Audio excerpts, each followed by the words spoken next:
तो साथियों, अगला हमारा टॉपिक रहेगा शैक्षिक प्रबंधन, संकल्पना, कार्य और सिद्धांत। किंतु एक पेज है जो पीछे छूट गया है पिछले वीडियो वाला, तो वो पूरा ले लेते हैं साथ में। यहाँ तक तो मैंने कर लिया था। दीक्षा राइज का कार्य क्या है? अध्यापकों को उनके व्यक्तिगत एवं व्यवसाय विकास के लिए। अब राष्ट्रीय शिक्षा नीति 2020 में प्रस्तावित राष्ट्रीय मूल्यांकन केंद्र को नाम दिया गया है परक नाम दिया गया है। और परक में एज ए शिक्षक के तौर पर हमने भी शामिल हो गए, अपनी भागीदारी निभाई राष्ट्रीय मूल्यांकन में। विश्व रोड के पास आया था स्कूल का सेंटर, वहाँ से ऑब्जर्वर के तौर पर गए थे। विश्वविद्यालय दिवस कब मनाया जाता है? तो वह 15 अक्टूबर। 15 अक्टूबर कब, कौन सा दिवस? विश्वविद्यालय दिवस। विश्वविद्यालय दिवस नहीं, विश्व विद्यार्थी दिवस है 15 अक्टूबर। ठीक है, थर्ड ग्रेड का क्वेश्चन है। विश्व विद्यार्थी दिवस 15 अक्टूबर। अब दिवस देख लेते हैं, इंपॉर्टेंट है। अंतर्राष्ट्रीय बालिका दिवस 11 अक्टूबर। विश्व विद्यार्थी दिवस तो वो 15 अक्टूबर। राष्ट्रीय शिक्षक दिवस 5 सितंबर। राष्ट्रीय विद्यार्थी दिवस 9 जुलाई। राष्ट्रीय मातृभाषा 21 फरवरी यूनेस्को द्वारा। विश्व ब्रेल लिपि दिवस 4 जनवरी को। राष्ट्रीय बालिका दिवस 24 जनवरी। अंतर्राष्ट्रीय शिक्षा दिवस 24 जनवरी और राष्ट्रीय बालिका दिवस एक दिन होता है 24 जनवरी को। राजस्थान पाठ्यपुस्तक मंडल 1 जनवरी को बच्चों को किताबें दी जाती है। ठीक है। शैक्षिक नवाचार एक दृष्टि में। भारत सरकार के प्रधान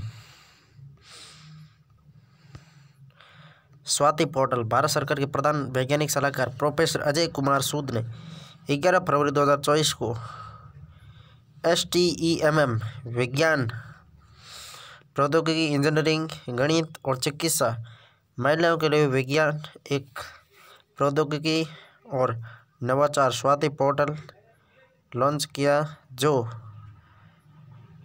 MTIMM में महिलाओं पर इंटर अकादमिक पैनल IAP की एक पहल है, जिसका उद्देश्य STEMM में लड़कियों का प्रतिनिधित्व करना है। पोर्टल का उद्देश्य महिलाओं को शिक्षा और उद्योगों में विज्ञान के क्षेत्र में प्रवेश करने के लिए प्रोत्साहित करना। PM श्री नवीन योजना, PM श्री स्कूल योजना, PM school for rising India. शिक्षा मंत्रालय भारत सरकार द्वारा एक नवीन केंद्र प्रवर्तित योजना PM school for rising India 7/9/2022 को भारत सरकार के कैबिनेट से अनुमोदन प्राप्त हुआ। योजना के अंतर्गत राज्य के लिए ब्लॉक से 2 विद्यालयों का चयन किया जाता है। एक ब्लॉक से कितने?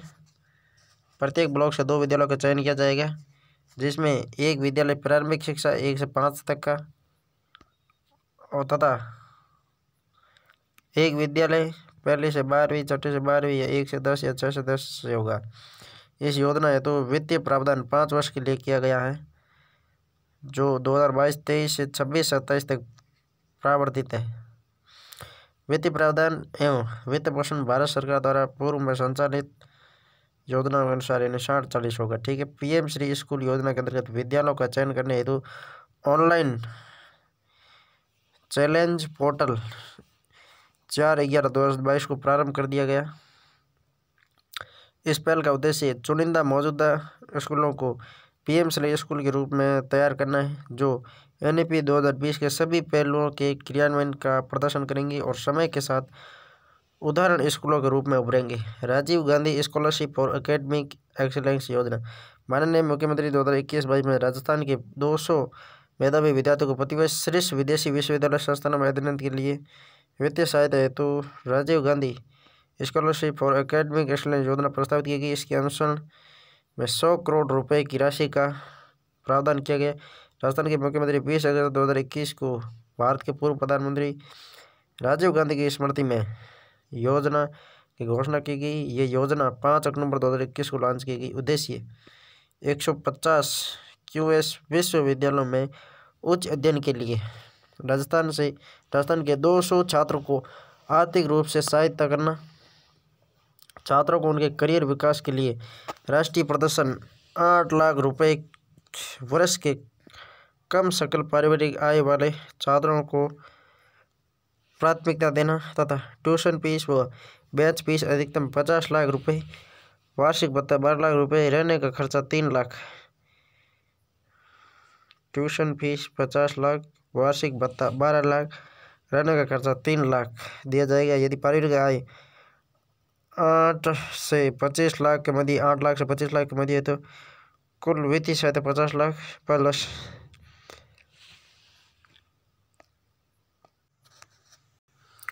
6 लाख रुपए मिलेंगी। यदि पारिवारिक वार्षिक आय 25 लाख से अधिक है तो केवल वित्तीय सहायता 50 लाख रुपए मिलेगी। 30% सीटें आज श्रेणीवार निर्धारित करके महिला छात्रों को बेहतर अवसर प्रदान करना, एक परिवार एक संतान और एक पुरस्कार का प्रावधान रहेगा। और ये कि लाभार्थी राजस्थान का मूल निवासी होना चाहिए। बजट 2023-24 में 200 विद्यार्थियों की संख्या बढ़ाकर 500 की गई। अब हमारा टॉपिक शुरू होगा नया, ठीक है। शैक्षिक प्रबंधन कौन सी एक प्रबंधन की प्रगति नहीं है, तो वो है प्रबंधन एक भौतिक विज्ञान है, यह प्रगति नहीं। प्रबंधन एक कला है, सामाजिक जिम्मेदारी है। प्रबंधन एक सार्वभौमिक प्रक्रिया है। प्रबंधन की प्रकृति की विशेषता, प्रबंधन एक प्रक्रिया है, प्रबंधन एक पेशा है। प्रबंधन सामाजिक विज्ञान है, भौतिक विज्ञान नहीं है, ठीक है, व्यावहारिक विज्ञान है। प्रबंधन एक पेशा है, प्रबंधन कला है। प्रबंधन सामाजिक उत्तरदायित्व है। प्रबंधन अधिकार की एक पद्धति है, एक सार्वभौमिक क्रिया है। पूर्व निर्धारित उद्देश्यों की प्राप्ति और प्रबंधन सभी स्तरों पर आवश्यक है। विद्यालय प्रबंधन एक प्रजातांत्रिक सिद्धांत है। सहभागी उत्तरदायित्व, स्वतंत्र अभिव्यक्ति, सहयोग, सहभागी उत्तरदायित्व, न्याय व समता जैसे मूल्यों को ध्यान में रखकर प्रबंधन किया जाता है। शिक्षक का सत्तावादी स्तर केंद्रित है। शिक्षक केंद्रित, सत्तावादी शिक्षक केंद्रित होता है। शैक्षिक प्रबंधन और प्रशासन के लिए लूथर गुलिक द्वारा प्रदत्त पोस्ट कॉर्ब में अक्षर डी का अर्थ है डायरेक्टिंग या निर्देशन। पोस्ट कॉर्ब प्लानिंग यानी योजना, ऑर्गेनाइजेशन संगठित करना, स्टाफिंग यानी कर्मचारियों को। पोस्ट कॉर्ब ऑर्गेनाइजिंग, स्टाफिंग, डायरेक्टिंग यानी निर्देशन करना, कोऑर्डिनेटिंग यानी समन्वय करना और रिपोर्टिंग यानी सूचना देना, बजटिंग यानी बजट बनाना। पोस्ट कोर शब्द प्रबंधन में एक महत्वपूर्ण कार्य सम्मिलित नहीं है। प्रबंधन है, संगठन है, प्रतिवेदन, नेतृत्व नहीं है। निर्देशन है जबकि नेतृत्व नहीं। समस्त गतिविधियों के लिए समान रूप से प्रबंधनीय तकनीकी के पर्यायवाची के रूप में जाना गया पोस्ट कोर शब्द के रचयिता है लूथर गुलिक। पोस्ट कोर का आर अक्षर आर है भाई आपके रिपोर्टिंग यानी सूचना देना, सही। मतलब ये प्रबंधन संबंधी आरएस में भी सवाल आता है इसका। प्रबंधन POSDCORB, P planning, O organization, S staffing, D direction, CO यानी कोऑर्डिनेटिंग, आर मतलब बी मतलब बजटिंग, आर का गायब हो गया, वापस देख लेते हैं। आर यानी रिपोर्टिंग, सूचना देना, ठीक है। निम्न में से कौन सा पोस्ट कॉर्ब शुद्ध लूथर गुलिक और उर्विक क्या दिया हुआ है? पोस्ट कॉर्ब इतना आएगा थर्ड ग्रेड तक। तो पोस्ट कॉर्ब लूथर गुलिक और उर्विक का। पोस्ट कॉर्ब का ऐसा नहीं है, प्लानिंग है, डायरेक्टिंग है, बजटिंग है, संप्रेषण नहीं है भाई। पी मतलब प्लानिंग यानी योजना बनाना, और मतलब ओ मतलब ऑर्गेनाइजिंग, एस मतलब स्टाफिंग, डी मतलब डायरेक्टिंग, को मतलब कोऑर्डिनेटिंग, आर मतलब रिपोर्टिंग, बी मतलब बजटिंग। लूथर गुलिक द्वारा प्रतिपादित पोस्ट कॉर्ब निम्नलिखित कार्य को इंगित करता है। सूत्र एजेंसी, मोटे तौर पर लूथर गुलिक पोस्ट कॉर्ब एक सूत्र एजेंसी के रूप में मुख्यतः प्रबंधन के कार्य है। हेनरी फ्योल के अनुसार उच्च प्रबंधन उच्च सिविल सेवा 5 महत्वपूर्ण कार्यों के निष्पादन के लिए उत्तरदायी है। POCCC है, जिसमें योजना, संगठन, समावेशन, समन्वय, समादेश, नियंत्रण। देख लेते हैं सभी। पी मतलब प्लानिंग, ओ मतलब ऑर्गेनाइजेशन, नियोजन करना, संगठित करना। Commanding, coordinating, control. Commanding, coordinating, control आगे पीछे हो सकता है, चलेगा, किंतु याद रखना जरूरी है। कमांडिंग, कंट्रोल और कोऑर्डिनेशन। Commanding, control, coordination. नियंत्रण, नियोजन, संगठन, आदेश और समन्वय। कमांडिंग मतलब आदेश देना या समन्वित निर्देशित करना। हेनरी फ्योल के 5 हैं और लूथर गुलिक और उर्विक के कितने हैं? उनके हैं आपके 1 2 3 4 5 6 7। उर्विक और लूथर गुलिक के 7 है और हेनरी फ्योल के 5 है, जिसमें प्लानिंग, ऑर्गेनाइजिंग, कमांडिंग, कंट्रोल और coordination. Commanding, control, coordination. Commanding, coordination, control, ऐसे भी कुछ भी याद रखो, CC33 याद रखना। फ्योल के अनुभव। फ्योल ने अनुभव किया कि किसी प्रशासक प्रबंधन में 6 विशेषताएं या गुण कुशलताएं होनी चाहिए: शारीरिक, मानसिक, नैतिक, सामान्य शिक्षा, विशेष ज्ञान और अनुभव। शारीरिक, मानसिक 2 हो गई, नैतिक यानी कि सामाजिक 3 हो गई। शारीरिक, मानसिक, नैतिक 3 ये हो गई। शिक्षा, ज्ञान, अनुभव। शारीरिक, मानसिक, नैतिक, शिक्षा, ज्ञान और अनुभव, कुल 6 विशेषताएं हो गई। ठीक है।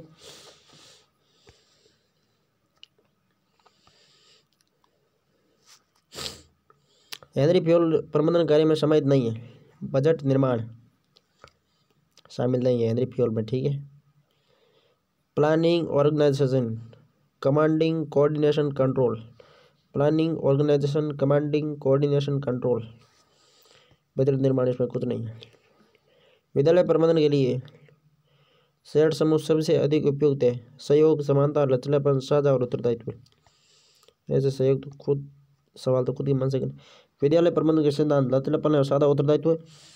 अध्यापकों का विद्यालय के उत्तरदायित्व में सहयोग लेना, आशावादी दृष्टिकोण और समानता के सिद्धांत। लक्ष्य निर्धारण तथा योजना निर्माण, आवधिक निरीक्षण, आधारभूत प्रदर्शन, प्रजातांत्रिक प्रदर्शन एवं छात्रों को प्रशासन के साथ लेना, आंकड़ों का वैज्ञानिक संग्रहण, वित्त एवं सामग्री का न्यायपूर्ण एवं दक्षतापूर्ण उपयोग, अध्यापकों का व्यावसायिक उन्नति, पाठ्यक्रम को छात्र के विकास का साधन मानना, अध्यापक वर्ग के व्यक्तित्व के प्रति आदर, समन्वय स्थापित करना। कौन सा सही है, कौन सा एक सही है? शिक्षा प्रबंधन अध्यापकों के उन प्रयासों के मॉनिटरिंग की प्रक्रिया है जिसके द्वारा वे अपने विद्यार्थियों को इस योग्य बना सके कि वे देश के उपयोगी नागरिक बन सके। प्रबंधन के क्षेत्र में शामिल है विकास प्रबंधन, वित्तीय प्रबंधन और उत्पादन प्रबंधन। सभी प्रबंधन के क्षेत्र: विकास प्रबंधन, सेवा वर्गीय प्रबंधन, वित्तीय प्रबंधन, उत्पादन प्रबंधन, वितरण प्रबंधन और क्रय प्रबंधन, रखरखाव प्रबंधन, कार्यालय प्रबंधन, इतने प्रबंधन शामिल थे। ठीक है। और इसका अर्थ जानना हो तो ये लो।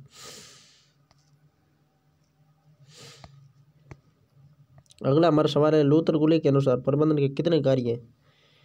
लूथर गुलिक के अनुसार 7 कार्य है। उर्विक और लूथर गुलिक ने 7 दिए थे, जबकि हेनरी फ्योल ने कितने? 5 कार्य दिए थे प्रबंधन के। पोस्ट कोर्ब किसका है? हेनरी फ्योल और लूथर गुलिक का नहीं, लूथर गुलिक और उर्विक का है पोस्ट कोर्ब तो। और PO333 ये है हेनरी फ्योल का।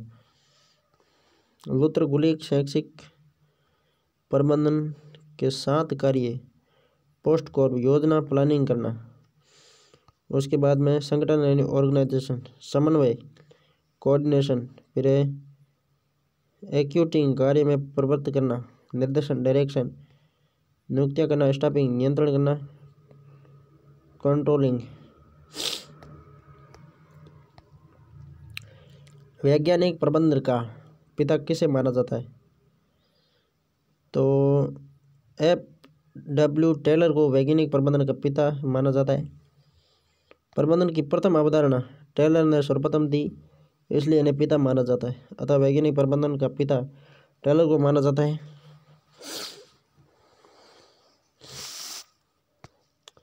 प्रबंधन का अर्थ पूर्वानुमान लगाना तथा नियोजन करना, उपदेश देना, समन्वय करना एवं नियंत्रण करना। ये परिभाषा किसके द्वारा दी गई? तो हेनरी फ्योल द्वारा।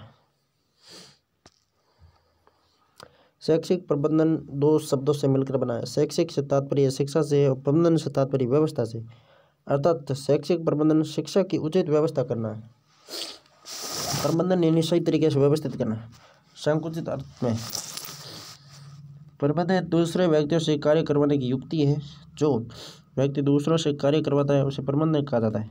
व्यापक अर्थ में प्रबंधन को एक कला माना जाता है जिसमें नीति निर्धारण, नीति का क्रियान्वयन, संगठन एवं व्यक्तियों एवं समूह की कार्यों में समन्वय सम्मिलित है। अब विभिन्न परिभाषाएं ये भी याद रखनी पड़ेगी।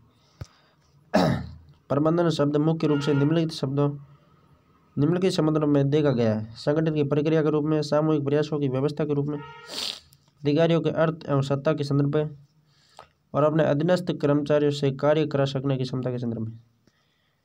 हेरोल्ड कुंटज के अनुसार प्रबंधन औपचारिक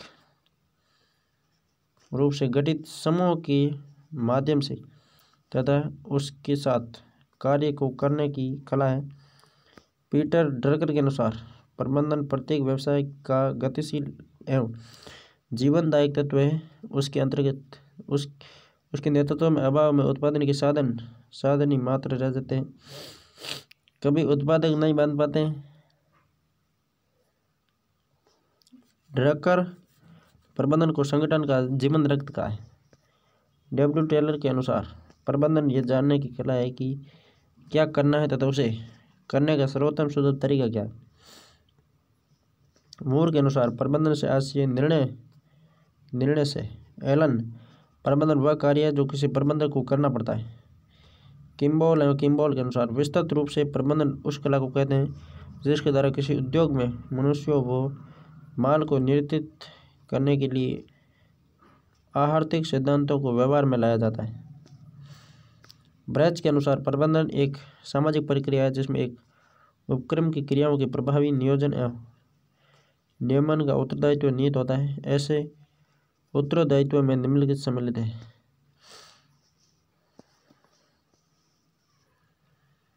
टेरी विभिन्न स्रोतों के साधनों को एकत्रित करने तथा उनको वांछित उद्देश्यों के लिए व्यवस्थित करने की कला को कहा जाता है प्रबंधन। शैक्षिक प्रबंधन के तत्वों में सम्मिलित नहीं है।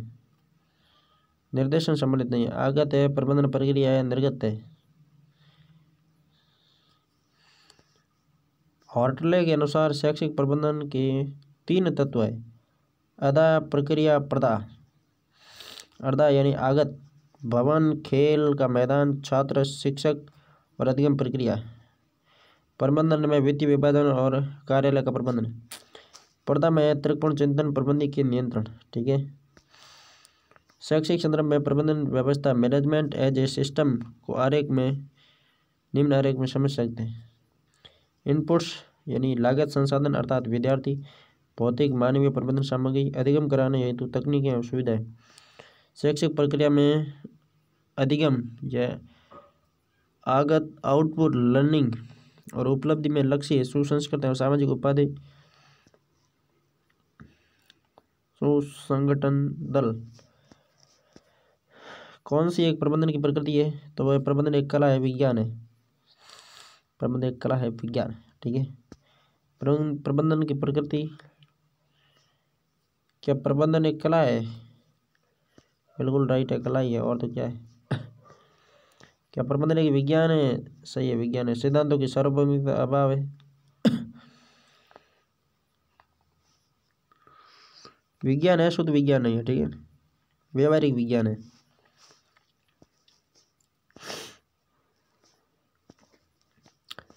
यह है भाई हमारा स्टाफ रूम यानी कि लाइब्रेरी, जिसमें हम और हमारे दोस्त पढ़ते हैं। एक है खेतू और एक है देखो कार्गो, मोना, एक अस्सू, तीनों पढ़ते हैं। ठीक है। और एक है अस्सू और एक साथ में है जस्सू। असुमोन गतिशील वातावरण। प्रबंधन स्वयं गतिशील वातावरण में कार्य करता है। प्रबंधन इस वातावरण के गतिशील तत्वों से प्रभावित होता है। अतः प्रबंधन के सिद्धांतों को भी परिस्थितियों के अनुरूप समायोजित करना होता है। मतलब मैं जो मटेरियल छोड़ रहा हूँ ना, उसका कोई मतलब नहीं है। जितना मैं पढ़ रहा हूँ उतना आपको याद करना है, ठीक है। हिलकट के अनुसार प्रबंधन के क्षेत्र में कला और विज्ञान एक ही सिक्के के दो पहलू है। कौन सी ऐसी परिस्थितियाँ बन रही है जो प्रबंधन को पेशा बना रही है? तो है व्यवस्थित ज्ञान का विकास, व्यावहारिक अनुभव, शिक्षक प्रशिक्षण एवं संस्थागत ढांचा, उपयुक्त सभी। प्रबंधन एक पेशे के रूप में, management as a profession.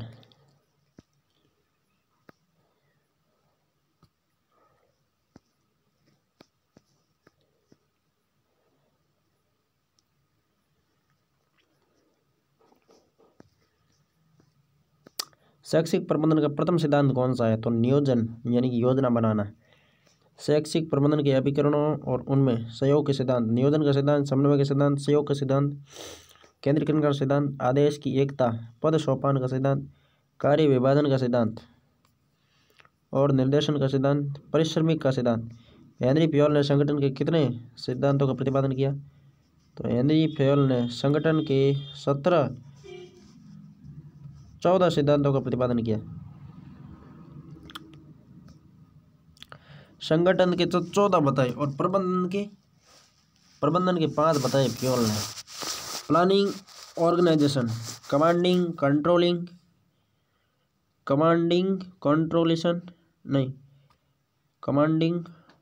Coordination और कंट्रोल। आधुनिक प्रबंधन के जन्मदाता हेनरी फ्योल है।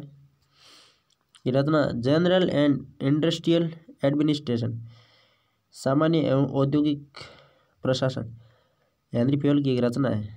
जनरल एंड इंडस्ट्रियल एडमिनिस्ट्रेशन अपने क्षेत्र में प्राचीन और शास्त्रीय रचना है। फ्योल ने अपनी कृति जनरल एंड इंडस्ट्रियल मैनेजमेंट 1916 में संगठन के 14 सिद्धांतों का उल्लेख किया। संगठन के कितने सिद्धांत है? 14 है।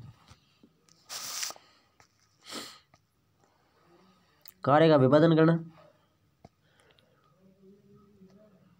विभाजन करना, प्राधिकारी और जिम्मेदारी, अनुशासन, आदेश की एकता, निर्देश की एकता, सामान्य हितों के समक्ष व्यक्तिगत हितों की अधीनता, पारिश्रमिक केंद्रीकरण, स्केलिंग या श्रृंखला प्राधिकार। हेनरी फ्योल का गैंग प्लैंक क्या है? व्यापार के प्रवाह की गति बढ़ाने और मामलों के निपटारे में देरी से बचने के लिए हेनरी फ्योल ने एक वैकल्पिक रास्ते का सुझाव दिया, जैसे गैंग प्लैंक कहते हैं। गैंग प्लैंक की अवधारणा दो समान स्तरों के कर्मचारियों के बीच संचार यानी एक समस्त संचार व्यवस्था स्थापित करने की बात करती है।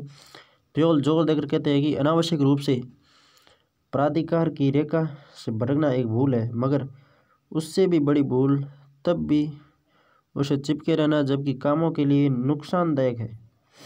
इसी तरह लीडर उर्विक टिप्पणी करते हैं, हर संगठन की अपनी एक स्केलिंग श्रृंखला होती है।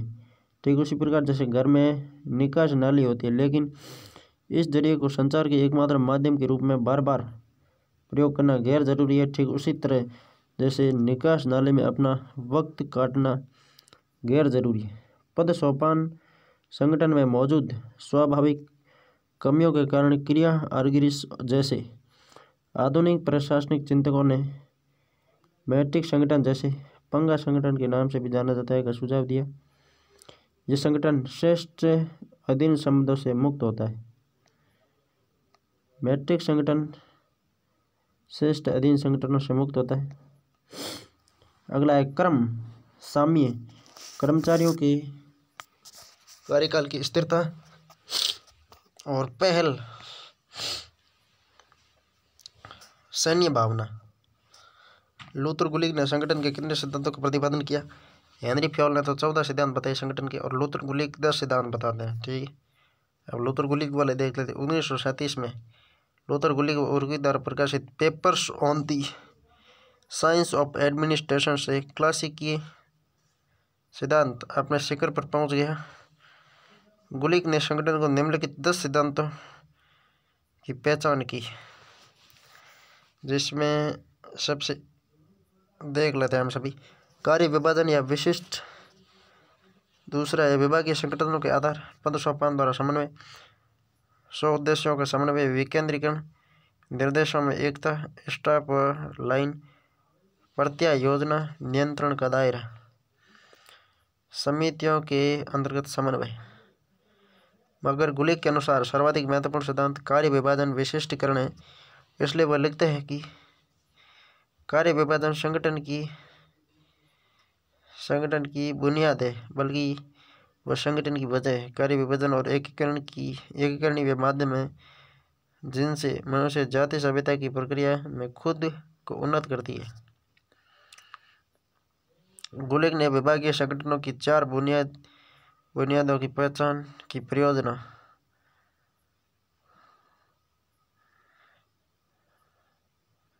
परियोजना पर्पज, प्रक्रिया एंड प्रोसेस, व्यक्ति इन पर्सन, स्थान इन प्लेस।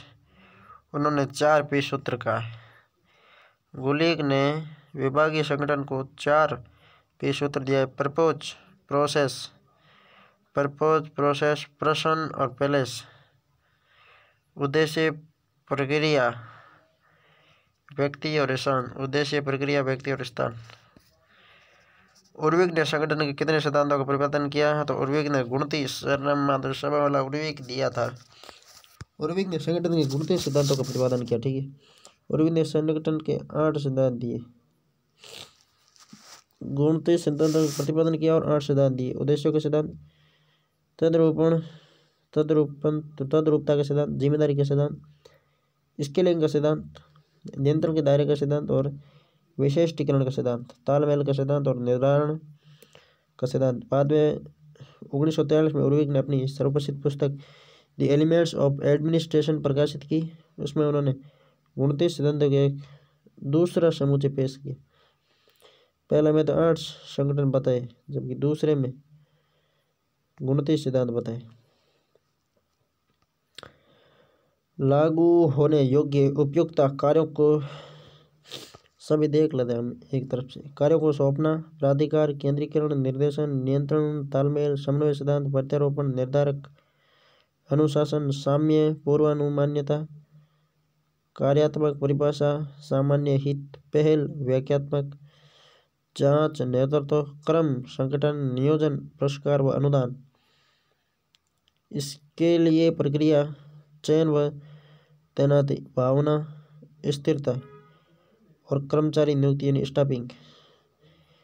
मूने व रेले ने संगठन के सिद्धांतों में कौन से शामिल है? तो समन्वयात्मक सिद्धांत, पद सोपान के सिद्धांत और कार्यात्मक सिद्धांत।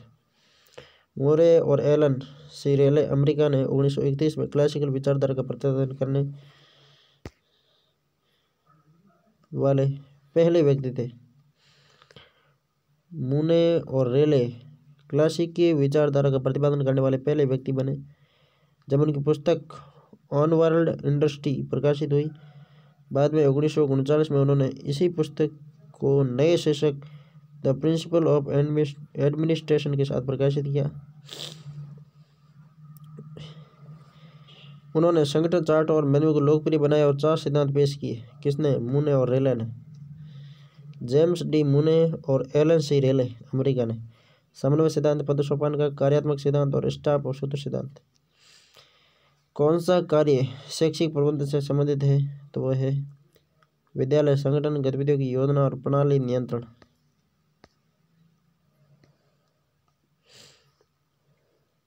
शैक्षिक प्रबंधन के कार्य, विद्यालय नियोजन, अभिप्रेरण, विद्यालय नियोजन, संगठन अभिप्रेरणा, प्रणाली नियंत्रण, संप्रेषण, एकीकरण, समन्वय, नव प्रबंधन, नियुक्तिकरण और निर्देशन। प्रबंधन के सिद्धांत एवं प्रबंधन को में सम्मिलित है। शास्त्रीय युग हेनरी फेयोल और टेलर। शास्त्रीय युग हेनरी फेयोल और टेलर, बाकी सब गड़बड़े। शास्त्रीय युग किसका है? हेनरी फेयोल और टेलर। प्रबंधन के विज्ञान के विकास की प्रक्रिया में निम्नलिखित विचारधाराएं उल्लेखनीय रही है, जिन्हें 3 कालों या युगों में विभाजित किया गया है। पहला है परंपरावादी या शास्त्रीय युग, जिसमें टेलर और फेयोल आते हैं। नौकरशाही मॉडल दिया। मानव संबंध आंदोलन व्यवहारवादी, पोस्ट कॉर्ब विचार को अस्वीकार करते हुए इस बात पर बल दिया कि संगठन में प्रशासन तकनीकों को सब कुछ न मान लिया जाए। मानवीय क्षमता पर भी जोर दिया जाता है। आधुनिक अथवा व्यवस्थावादी सिद्धांत। आधुनिक संगठन सिद्धांत मान्यताओं व्यवस्था सिद्धांत, संरचना प्रकार्य सिद्धांत और पारिस्थितिक उपगम संरचना प्रकार्यवाद को हामंड, कोलमैन आदि ने अपनाया। पारिस्थितिक उपगम का प्रमुख प्रतिपादक रिंग्स था। पारिस्थितिकी उपगम का प्रमुख प्रतिपादक कौन था? रिंग्स था। कौन सी एक वैज्ञानिक प्रबंधन सिद्धांत की विशेषता नहीं है? तो वो है मानव तत्व पर जोर। मानव तत्व पर जोर नहीं दिया जा सकता। कार्य पद्धति का मानकीकरण करो, कामगारों का वैज्ञानिक चयन और प्रशिक्षण करो, प्रबंधन को कामगारों में सहयोग। प्रबंधन के सिद्धांतों की प्रकृति में कौन सा शामिल है? तो प्रबंधन के सिद्धांत गतिशील है, प्रबंधन सिद्धांत सापेक्षित है, प्रबंधन सिद्धांत सार्वभौमिक है। सभी सत्य है। प्रबंधन सिद्धांतों की प्रकृति गतिशील है, आधारभूत किंतु अंतिम नहीं है, लोचशील न कि जड़ या बेलोच, सापेक्षित, अपूर्ण या अयार्थ सिद्धांत, सार्वभौमिक। सिद्धांत नीतियों से भिन्न होते हैं, सिद्धांत नियमों से भिन्न होते हैं, सिद्धांत नियमों से भिन्न होते हैं। मानव व्यवहार से प्रभावित। प्रबंधन के लिए प्रबंधन के सिद्धांतों का महत्व निम्न में से किन कारणों से होता है? कार्यकुशलता में वृद्धि, प्रबंधन के शोध में रुचि और प्रबंधन पेशे का विकास। प्रबंधन सिद्धांतों का महत्व: कार्यकुशलता में वृद्धि, प्रबंधन के शोध में रुचि, सामाजिक उद्देश्यों की पूर्ति, सही दृष्टिकोण एवं कार्य, प्रबंधन के कार्यों की प्रकृति का स्पष्टीकरण, प्रशिक्षण में सुविधा, प्रबंधन पेशे का विकास, प्रबंधकीय कार्यों का समुचित निष्पादन, जटिल समस्याओं के समाधान में योगदान। किसी संगठन में नीति संबंधी निर्णय निम्न में से कौन लेता है? प्रबंधन का उच्चतम स्तर नीति संबंधी निर्णय लेता है। नीति संबंधी निर्णय कौन लेता है? प्रबंधन का उच्चतम स्तर नीति संबंधी निर्णय लेता है। सत्ता को प्रशासन में प्रबंधन के कार्यों की कुंजी माना जाता है। उच्च प्रबंधन नीति निर्णय या नीति निर्माण करता है। मध्य स्तर मानवीय संबंधी कार्य करना। मिडिल लेवल टॉप पे निर्णय करते हैं, मध्य में मानवीय संबंध होते हैं, नीति का क्रियान्वयन करते हैं। मध्य व परिचालन प्रबंधन। तकनीकी कार्य करना परिचालन प्रबंधन या ऑपरेशन लेवल पृष्ठ लेवल।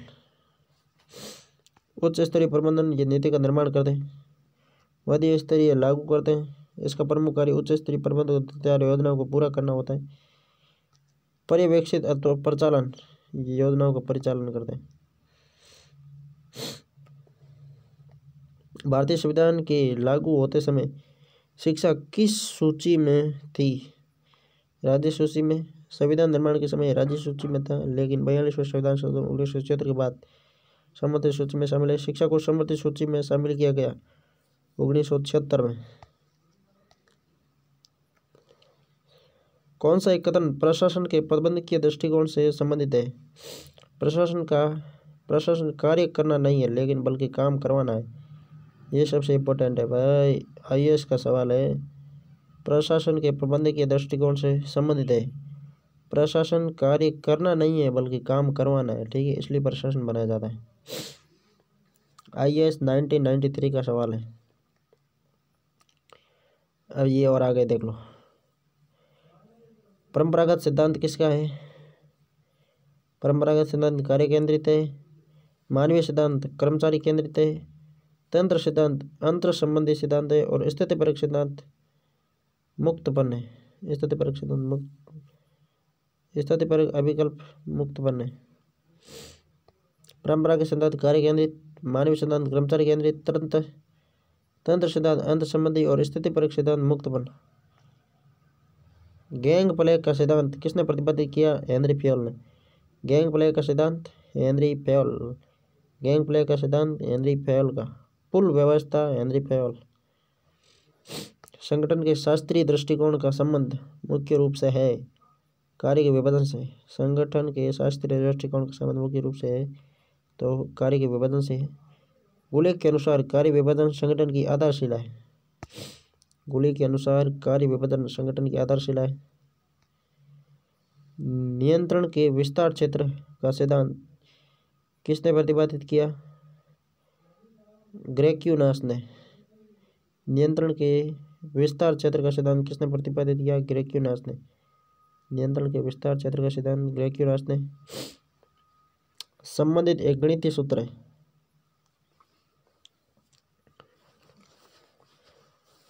ग्रेक्यूनास ने नियंत्रण का क्षेत्र ध्यान का विस्तार का है। उसने नियंत्रण क्षेत्र संबंधित एक गणितीय सूत्र n कोष्टक 2n/2 + n-1 प्रतिपादित किया। संगठन का क्लासिकल सिद्धांत मैकेनिस्टिक सिद्धांत माना जाता है क्योंकि वह संगठन को एक ऐसी बंद व्यवस्था मानता है जो अपनी बाहरी परिस्थिति से असंबद्ध तथा अप्रभावित रहती है। इस सिद्धांत में मानवीय तत्वों की घोर अपेक्षा की जाती है। इसमें मानव को एक यंत्र माना गया है जबकि मानव स्वभाव परिवर्तनशील होता है। निम्नलिखित तत्वों में से कौन से एक की क्लासिकी सिद्धांत द्वारा उपेक्षा की गई तो वह है अनौपचारिक प्रतिरूप।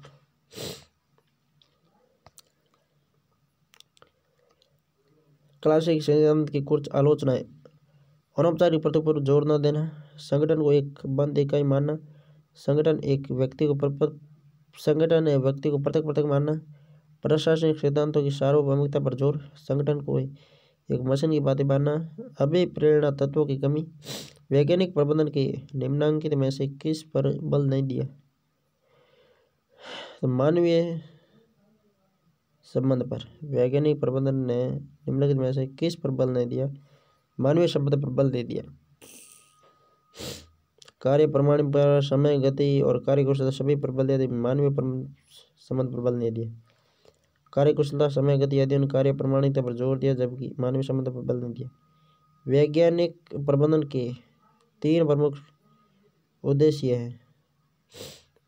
पहला है कार्य की दक्षताओं का मानकीकरण, कार्य की प्रविधियों का मानकीकरण, फिर रोजगार को अधिकतम करना। बड़े दैनिक कार्यों का नियोजन, बड़े दैनिक कार्य नहीं करना है भाई। वैज्ञानिक प्रबंधन के मूलभूत तत्वों में से एक है सहकारिता न कि व्यक्तिवाद। टेलर की मान्यता या वैज्ञानिक प्रबंधन के दर्शन। संघर्ष के स्थान पर सौहार्द, मानवीय पहलू। संगठन और श्रमिक के हित में श्रमिक का अधिकतम विकास। तदर्थवाद के स्थान पर विज्ञानवाद, आर्थिक पहलू। सीमित उत्पादन के स्थान पर अधिकतम उत्पादन, आर्थिक पहलू। टेलर ने वैज्ञानिक प्रबंधन निम्नलिखित लक्ष्यों को पहचाना जो उपयुक्त 4 सिद्धांतों का समाहार करते हैं। व्यवहार नहीं विज्ञान, विसंगति नहीं सामंजस्य, व्यक्तिवाद नहीं सहयोग और बाधित उत्पादन की जगह अधिक उत्पादन प्रत्येक मनुष्य को अत्यधिक कुशल और उन्नत बनाता है। वैज्ञानिक प्रबंधन की सरलता का मुख्य सिद्धांत है मानसिक क्रांति। वैज्ञानिक प्रबंधन की सफलता का मुख्य सिद्धांत है मानसिक क्रांति। वैज्ञानिक प्रबंधन की सफलता का मुख्य सिद्धांत मानसिक क्रांति है। टेलर के वैज्ञानिक प्रबंधन के सिद्धांत। सबसे पहले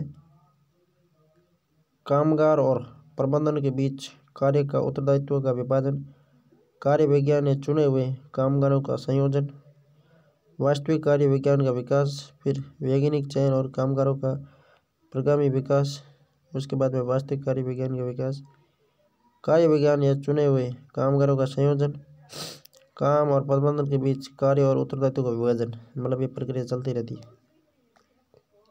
टेलर की मानसिक क्रांति की अवधारणा का कार्य है सामंजस्यता से सहयोग। टेलर को वैज्ञानिक प्रबंधन का जनक माना जाता है। उसके अनुसार श्रमिकों एवं प्रबंधकों के हित एक दूसरे के विपरीत नहीं होते, उनके हित में वृद्धि आपसी सहयोग से ही संभव है। टेलर के अनुसार श्रमिक एवं प्रबंधक अपने कर्तव्य, कार्य एवं दैनिक समस्याओं के प्रति एक संपूर्ण मानसिक क्रांति को अपने में समाहित किया रहता है। टेलर की मानसिक क्रांति की अवधारणा का शाब्दिक अर्थ सामंजस्य एवं सहयोग है। वैज्ञानिक प्रबंधन में टेलर के योगदान उनकी रचनाओं a piece rate system, shop management, art of cutting metals और प्रिंसिपल ऑफ साइंटिफिक मैनेजमेंट। वैज्ञानिक प्रबंध शब्द का प्रयोग पहली बार किसने किया? वैज्ञानिक प्रबंध शब्द का प्रयोग बेंडी ने किया। वैज्ञानिक प्रबंध शब्द का प्रयोग 1910 में लुइस बेंडी ब्रांडिस या बेंडी ने किया। मानसिक क्रांति की टेलर लाभ का बंटवारा मानसिक क्रांति की अंतर्निहित चिंता माना जाता है। मानवीय संबंध विचारधारा निम्न में से किस पर ध्यान केंद्रित करती है? अनौपचारिक समूह पर। वैज्ञानिक प्रबंधन का मुख्य उद्देश्य है रोजगार का अधिकतमीकरण, उच्चतर औद्योगिक कार्यकुशलता और समाज कल्याण का अधिकतमीकरण। अधिकांश लोग मानवीय संबंध विचारधारा का जनक किसे मानते हैं? जॉर्ज एल्टन मेयो को मानवीय संबंध विचारधारा का जनक एल्टन मेयो को माना जाता है। आईएएस के सवाल है सभी। आईएएस पब्लिक एडमिनिस्ट्रेशन, ये भी एक प्रबंधनकर्ता ही होता है। कौन? आईएएस भी। मेयो के हाथोर्न प्रयोगों के महत्व सिद्ध किया था संगठन में उपलब्ध अनौपचारिक सामाजिक कारकों का। हाथोर्न प्रयोग का संबंध मानव संबंध विचारधारा है। मानवीय प्रबंधन मानवीय संबंध उपागम अस्वीकार करता है औपचारिक संस्थाकरण को। हाथोर्न प्रयोगों के निम्नलिखित दृष्टिकोण को जन्म दिया। मानवीय संबंध का संचार किसी भी प्रबंधन के लिए हृदय समान है। यह कथन किसका है? पिपनर का। इम्पोर्टेंट है भाई। संचार किसी भी प्रबंधन के लिए हृदय समान है, यह कथन पिपनर का है। हाथोर्न में हार्वर्ड के जिन विशेषज्ञों की टीम ने मानवीय संबंध के बारे में अध्ययन किया उसका लीडर कौन था? Elton Mayo. हर्बर्ट साइमन ने प्रशासन के शास्त्रीय सिद्धांतों को लोकोक्ति इसलिए कहा था क्योंकि वे वास्तविक जीवन स्थितियों में लागू नहीं होते। हर्बर्ट साइमन के निर्णय निर्माण मॉडल को जाना जाता है व्यवहार विकल्प के स्वरूप में। निम्नलिखित में से कौन सा एक कथन निर्णय प्रक्रिया में अभिकल्प अवस्था के बारे में सही है? संभव कार्य दिशाओं की खोज, विकास और विश्लेषण करना। साइमन निर्णय प्रक्रिया के 3 चरण होते हैं। बौद्धिक प्रक्रिया, बौद्धिक प्रक्रिया में निर्णय की मांग करने वाले अवसरों को जुटाना। प्रारूप प्रक्रिया, प्रारूप प्रक्रिया में संभव कार्य दिशाओं की खोज, विकास और विश्लेषण करना। चयन प्रक्रिया, चयन प्रक्रिया में उपलब्ध कार्य दिशाओं में से किसी कार्य दिशा विशेष का चयन करना। तो ये हमारा प्रबंधन हो गया पूरा। अगला टॉपिक होगा समग्र गुणवत्ता प्रबंधन, कार्य संचालन। साइमन निर्णय प्रक्रिया के 3 चरण हैं: बौद्धिक प्रक्रिया, प्रारूप और चयन प्रक्रिया।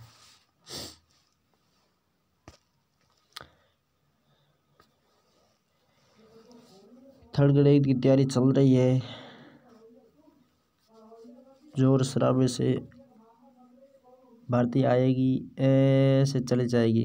उमेश सर कहते हैं ना, अंगुली करते हैं ऐसे, पास में से निकल जाएगी। ध्यान रखना, ठीक है आप भर्ती का।